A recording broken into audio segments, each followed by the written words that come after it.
All right, this is going to be the first edition of One Play Wednesday. One of the initiatives I'm trying to do for this season is every Wednesday put out 5 or 6 examples of just one play being utilized in the NFL. Makes sense for this channel and for me as a content creator for, the first one I do to be about Lamar Jackson. It's going to be a concept that I think has been underutilized for the Ravens. It's a simple concept to execute, compared to some of the other things he's been asked to do in the last 2 or 3 years. It's one that a lot of us have been calling for. I'm going to try to keep these videos to 4 or 5 minutes, to be honest with you, but I have 2 examples of this particular concept for the Ravens, so this one might extend a little longer, but generally the idea behind One Play Wednesday is 4 or 5 minute videos just to talk about a concept, how it was executed, how the defense defeated it, because One Play Wednesday is generally going to focus on offensive concepts. So here we go. First play of the season for the Ravens, and it's going to be under center play action boot out of 21 personnel, which is kind of surprising, even though a lot of us have been calling for it. It's a very short completion to Rashad Bateman. There's a lot going on here.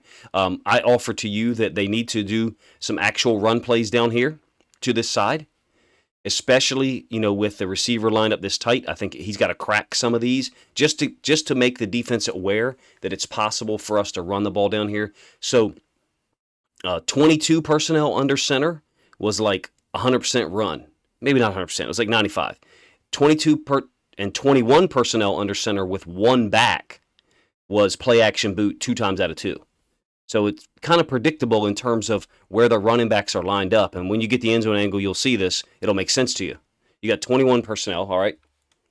Tailback, fullback, Pat Ricard, and then Andrews is the tight end. They're both on the same side.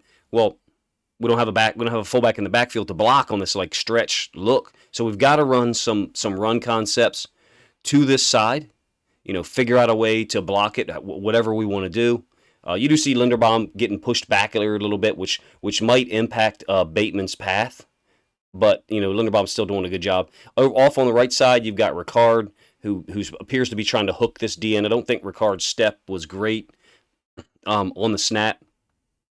But I love this for Lamar because we're making the game simple in certain instances. And you might be one of those people that say, what are you saying? If you haven't watched my channel enough, like he's asked to do more than most every quarterback in the NFL. And there's some real popular, former players who wouldn't say that and wouldn't recognize that, to be honest, or at least wouldn't say it out loud, but he is. He's asked to read things out of the pistol option. He's asked to read typical quarterback concepts.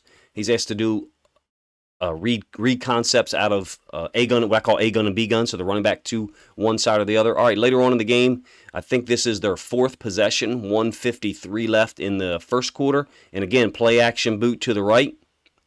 Very simple, getting him out here in some space. Notice a couple of things. You got one back, again, but it's 21 personnel. Ricard and Andrews are in the same exact spot as they were on the last play. You'll see it a little bit better from the end zone angle. The only difference is the other wide receiver, instead of going in motion like Duvernay did on that first play, he's stacked up here, so it looks like trips to the right. So it's play action under center, boot to trips, and Ahmad Gardner is worried about Mark Andrews, so they leave Demarcus Robinson open in the flats. Wonderful concept.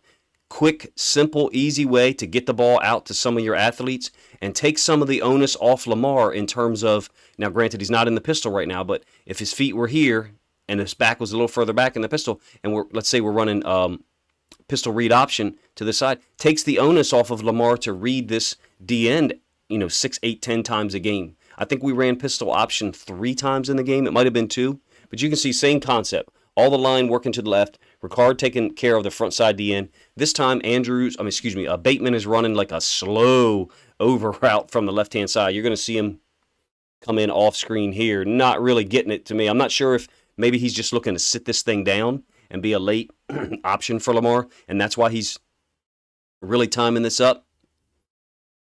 Easy completion, draws the attention of the defense. Why? Because Lamar is booting out. The defenders, however, I don't think we held these guys at all, for real, these second-level guys. Look at C.J. Mosley. His back is already turned. He's already getting out of here, trying to figure out, is he got a crosser coming from here? What's the concept? He's a great inside linebacker. People are extremely misinformed about C.J. Mosley and his coverage ability, particularly in his ability to recognize run pass quickly. Look at the difference between him And these two linebackers here, he doesn't have his eyes in the backfield. Those of you that think the linebacker's eyes should be in the backfield the whole time, you're wrong. These guys need to be reading routes and reacting to them. And C.J. Mosley is a whole hell of a lot better than people expect. Not sure if this video is going to go on, too much longer in terms of you guys' time. I am going to do a longer film study on Lamar, to be honest with you. That will include discussion of what he was asked to do. I thought it was a simple game plan for what he was asked to do, to be honest with you, compared to other games in previous seasons. All right, so the only other thing that I would mention with this, I talked about Bateman's path being possibly, impeded a little bit by Linderbaum, and he had to kind of bow this back a little bit. I still like the play. Gets the ball to one of your playmakers, forces them to tackle him. In the past, we had run this concept, but the slot was tight to the left tackle. We might have to do that some, to be honest with you, as the season progresses, to give us a little bit of help on that D end if we are going to run something to that side. Forcing people to tackle our athletes out in space, which the Jets did a good job of Sunday, and they did a good job of on this play, is a good idea. Using other people as the playmakers, letting Lamar just be a facilitator for, a certain percentage of the game. I don't know what that percent is. In my opinion, those are all good ideas. Not that he can't execute, a half dozen concepts that he's been asked to execute in previous seasons. And I don't mean a half dozen pass concepts. I mean a half dozen reads. So pistol option read, A-gun read, QB counter read, power read. All of those things are things that most quarterbacks, except for Josh Allen, maybe a little bit of Jalen Hurts, but a little bit different play calling this year for him. It seems like most quarterbacks are not allowed to ask to read, and Lamar can do it because of his unique set of talents. Hopefully you guys enjoy this first episode of One Play Wednesday. If you find plays you think are interesting, let me know and I'll do a short video on them. This is one of the things I'm trying to do is change the content up every day. Tuesday's generally going to be longer film study videos. Wednesday, hopefully 4 or 5 minute, One Play Wednesday videos where I talk about a concept and how it was defended and what I find interesting about it. Appreciate you guys checking the video out.